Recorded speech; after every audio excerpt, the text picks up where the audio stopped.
Welcome to another episode of Inside the Recording Studio. I am Jody Whitesides, and with me as always is Mr. Chris Hellstrom. How are you today, Chris? Doing very well, Jody. I'm doing very well. Was that some actual manual time stretching going on there? Something of that effect, sure. Hinting at the topic of the show. I wanted to ask you, it was an interesting talk we had with Andrew last week. Very much so. Right. There's a lot to digest there, so... Yeah. Go back and listen to it more than once. Yeah, you might learn a few things, right? Yeah. Today we're going off the beaten path a little bit. We're talking about what?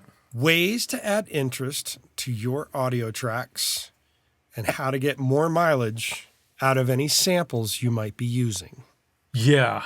A lot of times people go sample hunting. They want the newest sample pack or whatever it is. Well, why not? If you're first to it, then everybody else thinks people are following you. This is true, but that would mean that you have to be first. Mm-hmm. And to me, there's always been times when you hear a new sample instrument or virtual instrument come out, loop libraries back in the day, and you start hearing it everywhere. Like for Stylus RMX, used to hear stuff all the time. So, oh, there's that loop, or there's that loop. So this is a ways that we can get a little bit more creative if we have a little downtime or we just feel creative. And if you're doing some of these things that we're going to talk about, you will sound unique because there's very little chance that somebody's thought and done and processed their audio exactly the way that you're going to do it. One would hope. But that doesn't necessarily ring true 100% of the time. Of course not. It's fun. And I have to say, I mentioned this before.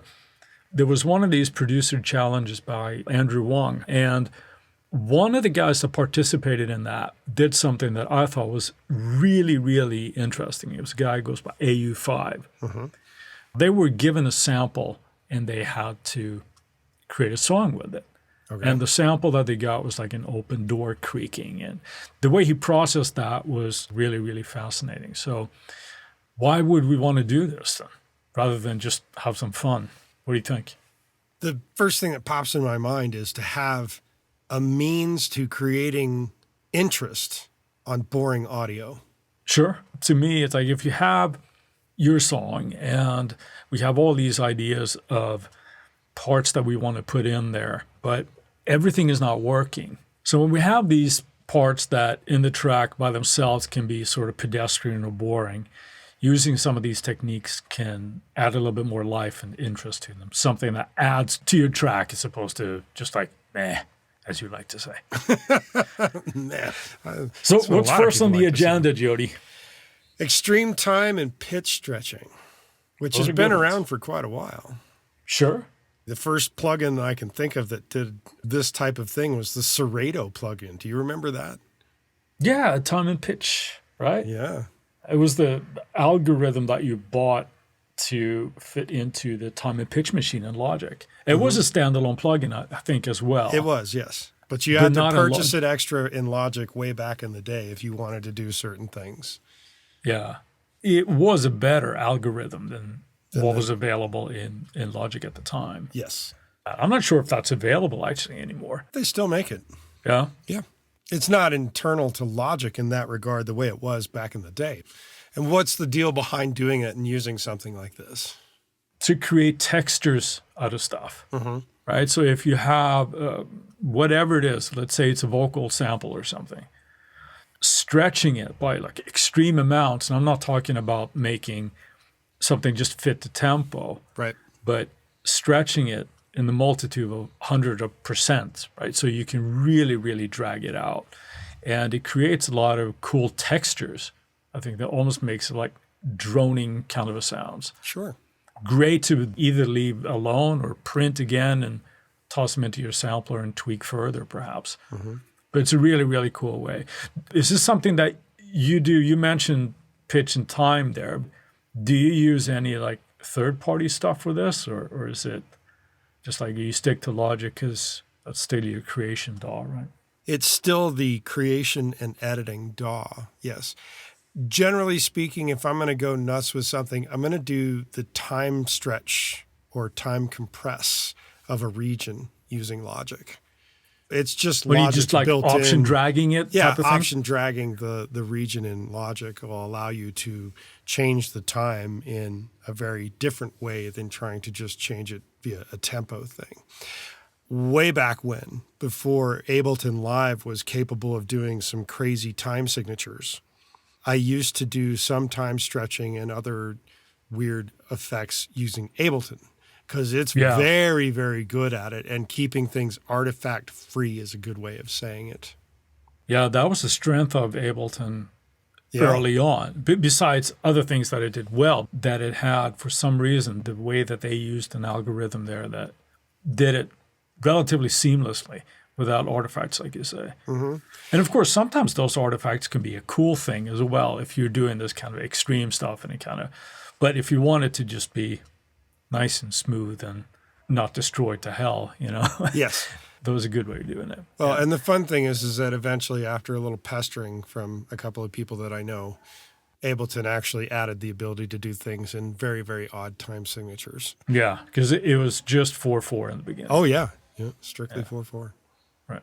Crazy. Other things that I have done is I used a reactor patch. I can't remember what ensemble it was, but it was one of the user submitted ones to granulize audio as well. And because obviously with that whole world opening up, you could really, really mangle sounds as well and come up with interesting things.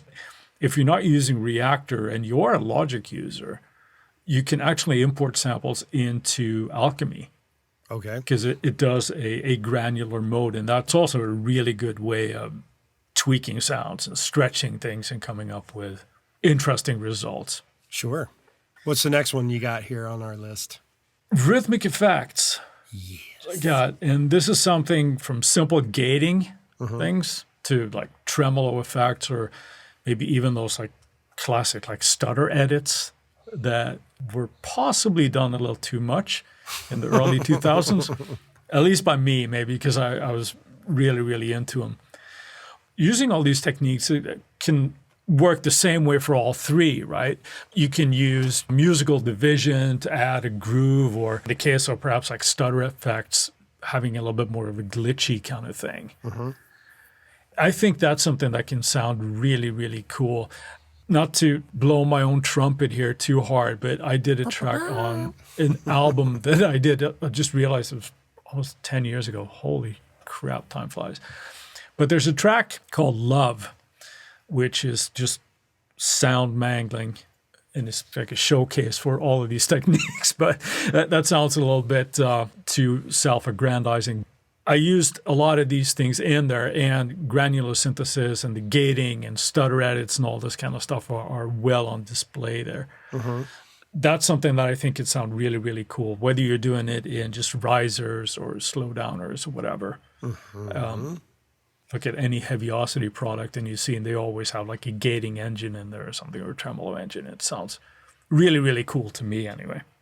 Well, the same can be said for Isotope's Stutter Edit and Stutter Edit 2, which was designed by the guy that really kind of put stutter editing on the map, BT. Absolutely. And that's a deep plugin as well. I mean, even the first one, version 1, was really, really deep. And I think designed for DJs really to use in real time, as it were. And that's just kind of a crazy concept. Still super powerful. I think it can perhaps leave users a little bit intimidated because of the interface. There's a lot to take in there. But once Version 2 definitely has that. Right. There's no doubt. But it is really, really powerful. And just having it all in one as opposed to a multitude of processing with different plugins.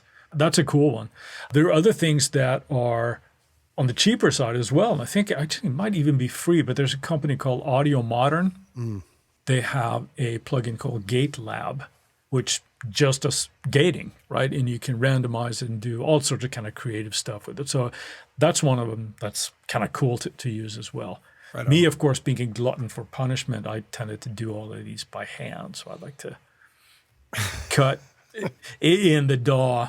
Either way works. Obviously, if you are cutting it by yourself and you're cutting by hand, don't forget to crossfade or fade your regions, or you're going to end up with a lot of nasty artifacts. Possibly. And remember, those can sometimes be cool. When it comes to things like tremolo, though, Yeah. in Logic, there's a great tremolo plugin built in. Yeah. In Luna, not so much. But there is a free tremolo plugin out there called Pekaneg. At least I believe that's how it is. It might be Pechegneg tremolo. It's a free plugin. It's older. And then my favorite gate plugin, just for gating in general, is Gatey Weighty by Boz Labs. Oh, yeah. And Right. the reason why is it has 3 different ways it can do gating, and it's pretty hip. That is a cool one as well. When you're doing all of these, let's say that you're setting up Gatey Weighty, do you tend to go for like a synced tempo thing, or do you go more for a random? I suppose it depends on what it is that you're trying to do. Well, Gatey Weighty isn't something that you necessarily use for rhythmic effect. It's used more for filtering. And you can filter from a low pass filter to a high pass filter, or just the entire range all the way. And then it has the typical look ahead. It has the attack and release, those type of things. Now, of course, it can side chain, which then you could tie to something being done rhythmically using a MIDI note situation to trigger a sound that would open and close the gate if you wanted to do it that way. That would be the same way I would do it in Logic as well, using MIDI notes to open and close a gate if I'm going to try and do it rhythmically speaking, and then set everything super extreme. So it's almost like that we were talking about Steve Wimett with the guitars for Zombies from Hell and all that kind of stuff. Is that the kind of gating that you're talking about, or no? Well, they did gating along with delay sounds or delay timing that created this really amazing rhythmic value to the song that would be impossible to play as a human in Even terms for of Steve, right? Even for Steve, exactly. If you were trying to play it without using a gate and delay. Those are things that you can pull off and make things sound way more complicated than they actually are if you're using things like gates and delays very effectively. You know, just using a tremolo or gating can possibly seem like low-hanging fruit Very when much you're so, yeah. processing your files, or you're trying to do something creative. But I think it really just comes down to how much we're thinking about it, and not to be afraid of sort of randomness of it. Sometimes that can be the most interesting thing, I think. It's very easy to think, oh, we're doing an 8th note or a 16th note thing that's going to get faster or whatever. But if we have those in odd places, it just adds interest to a part that might not be a standout part, but it certainly brings more life to it. And I'm thinking of things like Radiohead had a bunch of this kind of stuff on or late 90s output kind of stuff. And can be used to great effect. Don't be afraid of gating, right? But what's next on our list, Jody? What we got? Extreme EQs and or high and low pass filtering, which means you can take a sound and filter out everything, or a sliver, or a wider range than that. And doing that can change the value of whatever part it is or sound that it is in ways that help it fit into the arrangement better and or make it sound very unique away from what its original value was.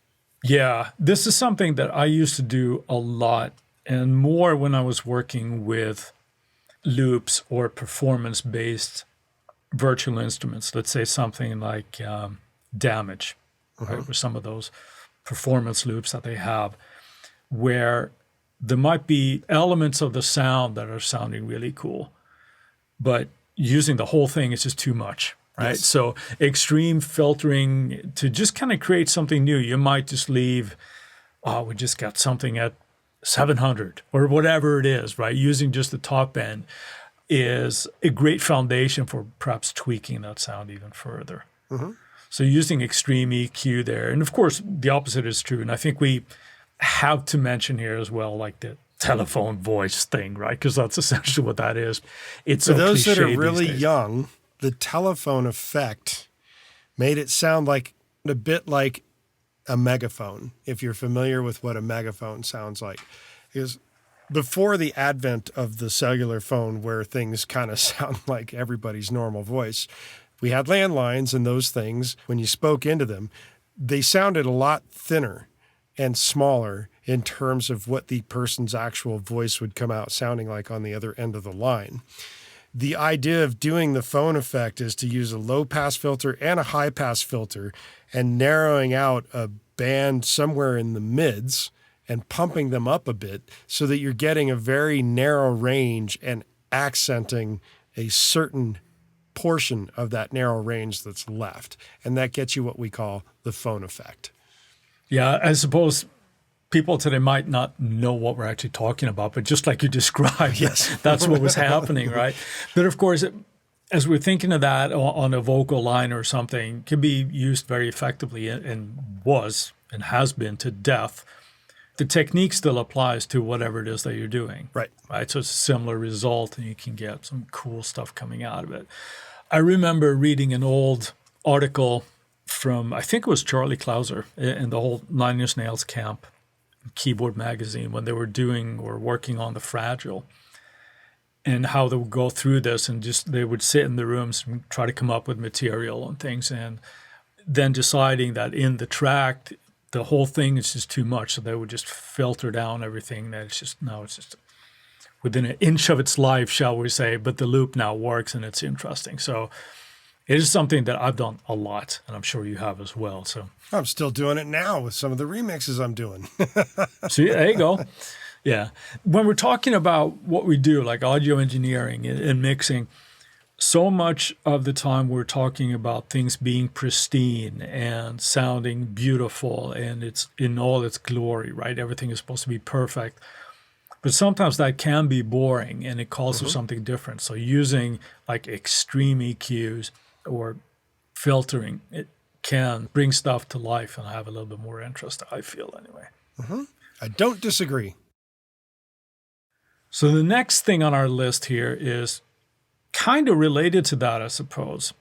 It's the use of IRs that are not necessarily units or boxes, but of unusual places or spaces. One thing that this immediately brings to mind for me is a plugin called Speakerphone by Audio East that I think you had at one point.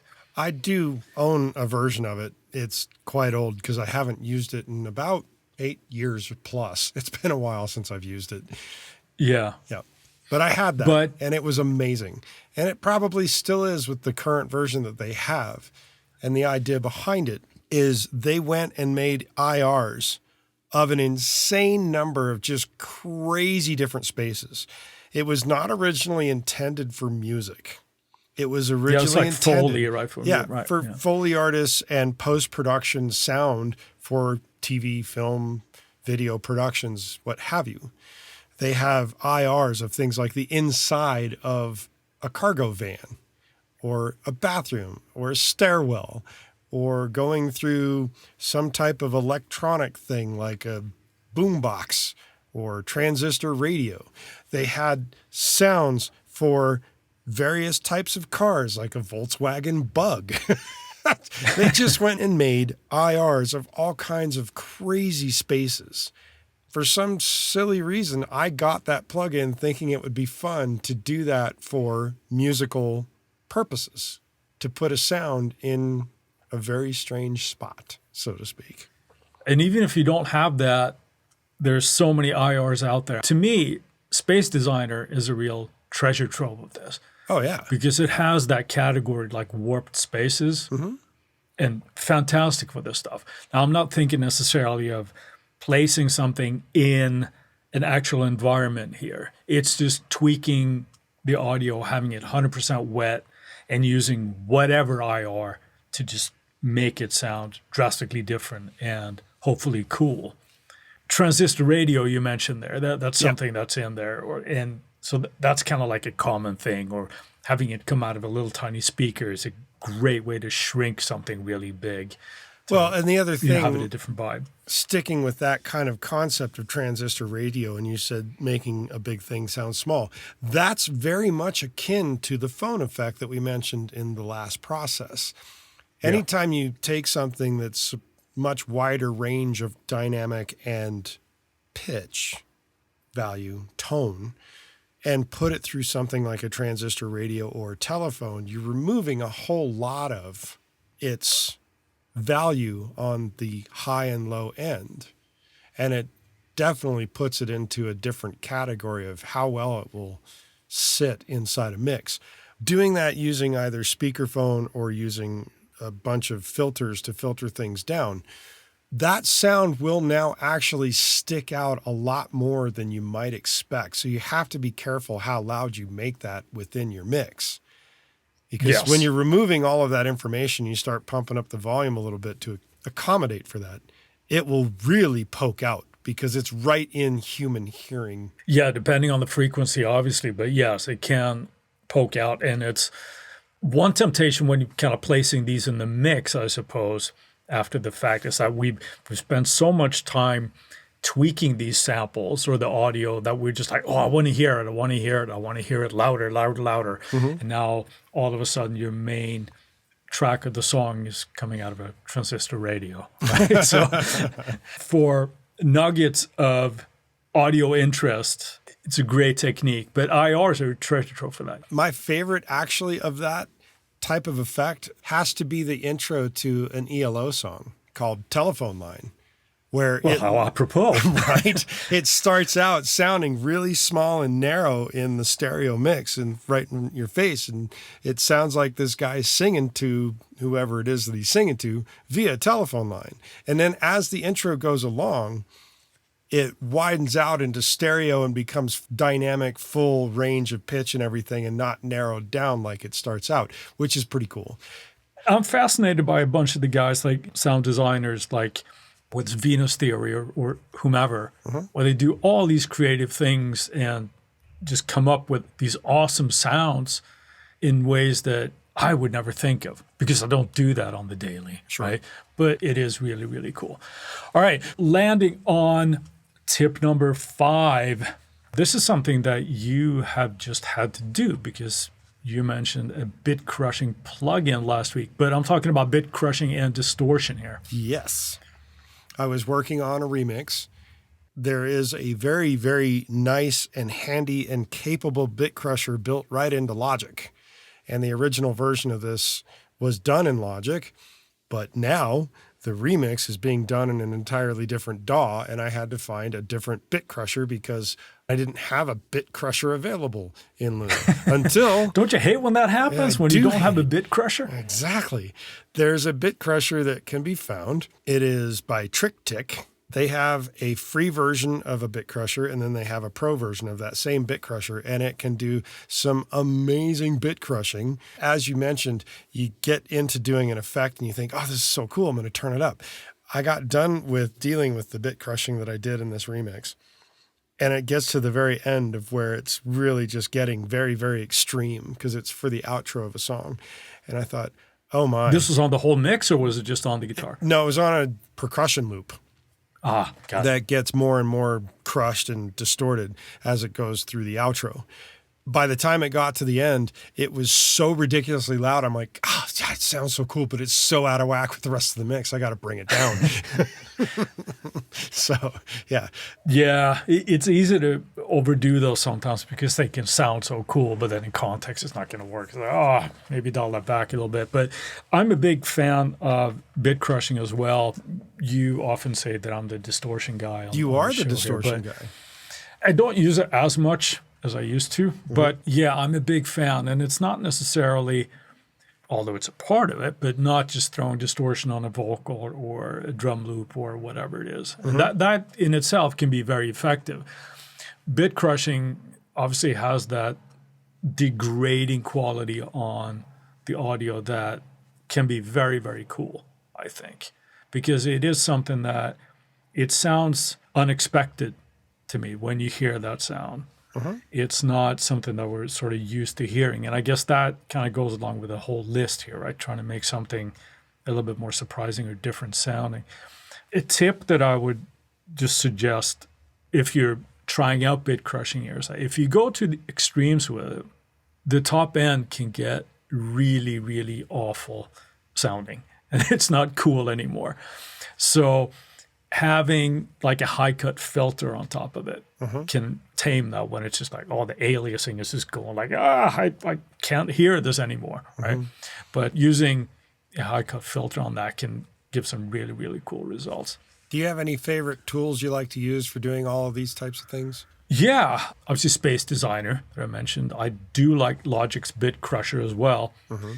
Now, two that I don't hear so much talking about, it's one plugin called Movement, which guess what it does? It adds movement, right? And Portal by Output again. And Portal is more of a granular thing. It can get ridiculously in depth. You can automate just about every parameter. And those are two that are kind of cool for quick and dirty, unless you want to get really nerdy in there and just kind of throw on some presets. And I like those as well. I have to mention like Isotope's vocal synth as well, because that's a cool one. You can go as mangly as you want. It's with pretty that. cool. But, and it's currently in version 2 as of the recording of this. So Vocal Synth cool. 2. What about you, though? What do you like to use? Some of the ones that I like to do that are kind of fun just for various pitch things would be micro pitch from Eventide. For distortion that is variable in terms of straight up distortion, Crush Station, also by Eventide, is pretty cool. If I'm going to go with something that needs a little bit more randomness in terms of warbling a sound, the Korg SDD 3000 is pretty damn awesome at that. For reverby-like effects that you can do some crazy type of filtering things with, Nverb in Logic. Somebody else out there needs to create a version of Nverb that is not Logic so that it can be used elsewhere other than Logic. That's what I'll say. Yeah, it is very handy the way it is in Logic, but we were talking about this, not on the podcast. The simplicity of it, you can recreate it, but you need to do all sorts of plugins and automation and stuff as opposed to having it just in the window. Yeah, and Nverb is just a very cool effect in terms of adding spatial weirdness to things. Really, really cool plugin. Obviously, all these techniques that we're talking about, there's no one way of doing it.